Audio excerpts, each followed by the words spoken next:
Hi everybody, it's crazy. It's Monday and it's time for the UPBGE video of the week. Now before I get started, gotta give a shout out to my trusted because you guys rock. To my crazy fam, I love you guys. Now, we're up to episode number 79, and last week we left off with physics. Now, I've got good news and I've got bad news. Good news is, most of this stuff is still in there. Bad news is that it's not called physics anymore. Okay? I'm gonna read from the book and kick over to here. This is the file we had so far. We haven't done anything else with it. But it's now changed to options and no longer physics. Okay. You have a physics, that you can click on, which is this right here, but that's for game settings, which would not what we're doing. But this carries all the stuff that the physics does. And I brought up a 2.79 version, which actually has physics, not that one, but that one, okay, which actually has the physics panel, but it's also mixed with the options panel. So they just combined both of them, okay, in a BGE. So it doesn't have an exclude mist, but it does have object color and then a texture panel. So we're going to try to wing this and see if we can do it. So let me kick back over to the BGE version one, because that's the one we're really working with. All right, and I'm just going to read off on this just so you can get an understanding of it. The physics setting controls some of the physics property of the surface. They do not affect the visual property of the object, but change the way the object interacts under the physics engine. Jump to chapter 6 if you want to learn about these settings. Okay, I haven't started chapter 6, so maybe later on in time I'll edit it and put it back up in here. Maybe, not sure if I can or not, or if I'll remember. But if you want to learn more about the physics settings, go to chapter 6. We're going to continue on. Additional options. It says exclude mist. Okay, that would be this button right here, which takes mist off and on. So if you use mist, then it'll be able to show up. If it doesn't, then you won't be able to. And I'll read on with that one. Exclude mist. Excludes the object from the mist calculation when enabled. Mist is a world setting that can be accessed from the world panel. Okay? In other words, they're talking about right here. And then you have, where's that? I think they already, yeah, right there. If you click mist on, you'll notice that everything gets mist. But if you come over here and then turn mist off, notice some things don't use mist and some do. Okay, so you can turn it on and off here if you don't want a specific one to do it. Okay, now I'm going to go back over to the world panel because that's just freaking me out. Okay, there we go. Alright, so you can turn use mist or not use mist. Okay, let's see. Face textures. I don't think they had that in there. They got texture and UV, but that's game settings. Nope, don't see that one. But I'm gonna read off most of these. Face textures forces Blender to replace the diffuse color of the material with the UV texture. So I'm gonna assume it's that one. See, this is an easy way to apply a simple texture onto a material without creating a texture data block for the material. Face texture alpha. No face texture alpha there. This option is only visible when the face texture is enabled. I remember seeing that somewhere before. That's under material panel though, because I believe that's here. It's all this stuff right here. Doesn't have mist or anything, so they have changed that around since then. So keep in mind on that. Okay, vertex color paint. I think that's there too. No, that one's not. So they changed them around to where they do different stuff. You got vertex color paint right here. On this one, you can vertex color paint. I don't see vertex alpha though, or face textures alpha. Got vertex color paint. Receive shadows. I don't see that one in here either. Okay, but nonetheless, face textures alpha. This option is only visible when face textures is enabled. It will also override the transparency of the material using the alpha channels of the texture.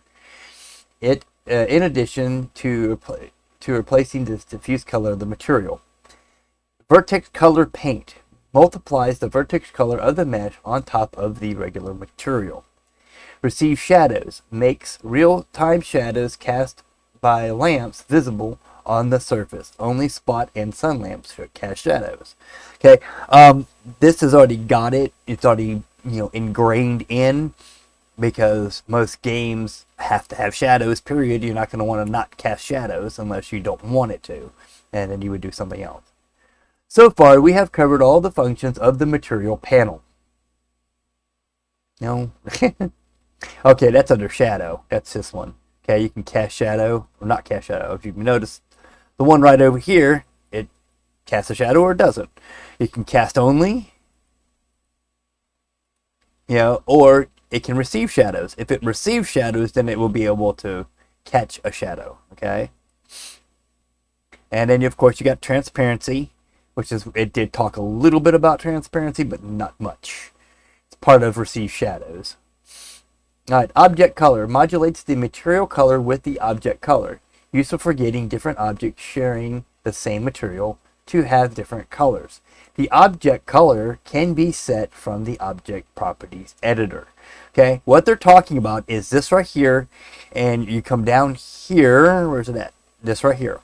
This object color, you can actually change the color and use it. All right, now it won't do nothing in here. Okay, I'm just letting you know that because, yeah, as you see, it does nothing.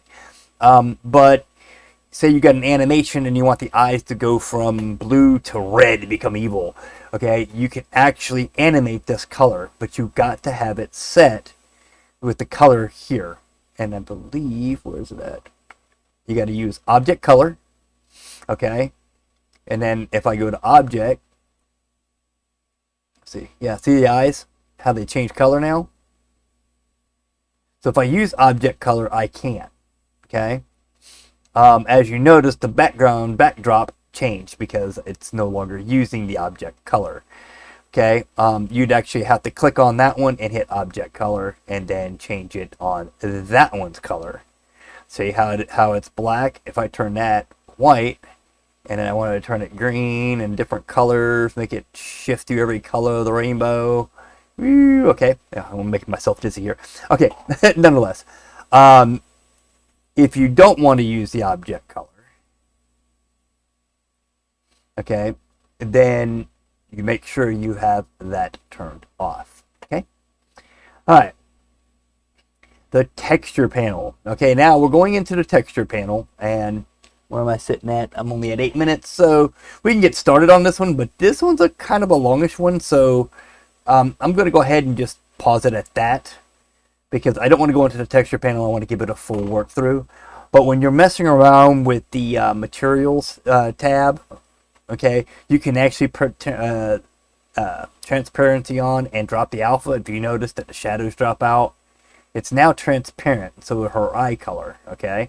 And there's different, you can mask it, Z transparency, or ray trace, okay? A lot of things are set up a little bit differently, okay? Invert Z depth, if you're into that. I'm not. There's a bunch of things that you can do in here and play with it. You want to play with stuff. The game settings is a little bit different. You can make objects invisible in the game setting. You can change the facial orientation. You can change the alpha blend. This is one of those, one of the ones that I was talking about up in here, where it's face textures alpha and face textures. I do believe that this right here does that. Okay, because you can do alpha blending and add an opaque. Opaque is just standard. We talked about this, I think, but you can use that in there. Okay. Don't be afraid to experiment with your materials, because you come up with some really cool stuff. And you can actually do that in nodes as well. There's many of videos that show about how to use nodes for materials in older Blender and even in new Blender if you're following along.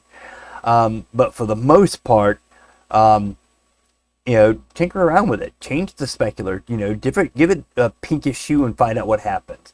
You know, or give it more of a hardness, a 100% hardness or no hardness, you know, or maybe 25 or something. Okay, play with it, you know, and mess around with it and figure out what it does, how it does it, you know, what would make it stronger, what would make it less, changing just straight colors. You know, you use the color ramp to play around with stuff on both. Mess with these, the specular shade models and the diffuse shader model. Okay, you can actually, I believe you can download shaders, and I believe you can use them in here, but I'm not, don't quote me on that.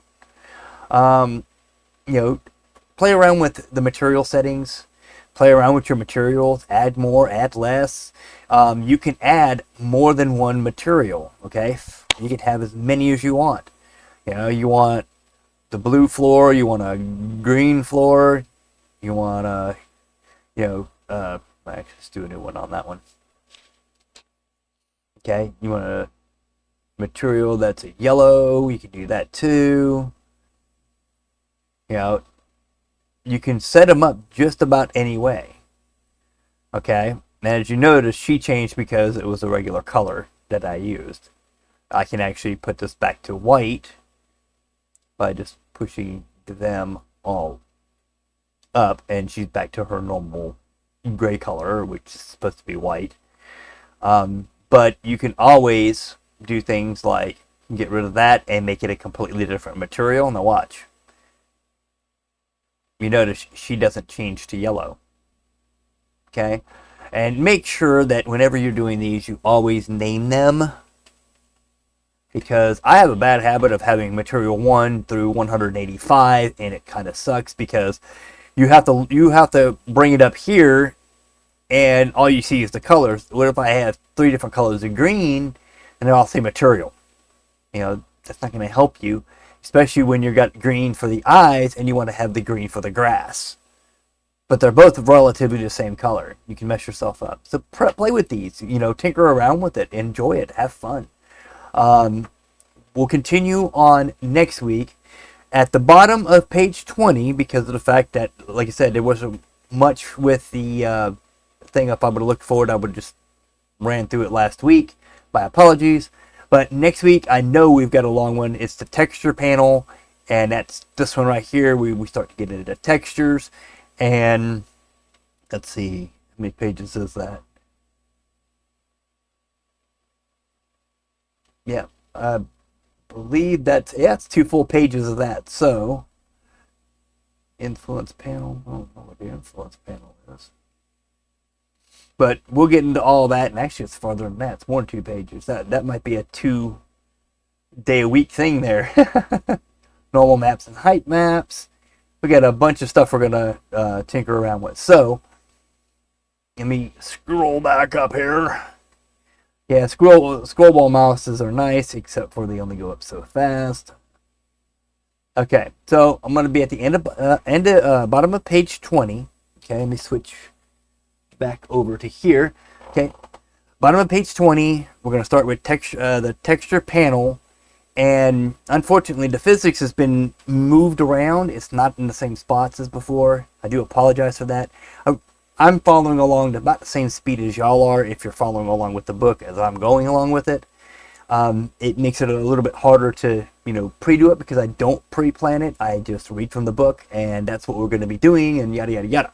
So stick with me next week. We're going to cover the texture panel, and that will conclude the material panel. We will know. We'll be going off of that. Play around with it. Have fun with it. And see you next week.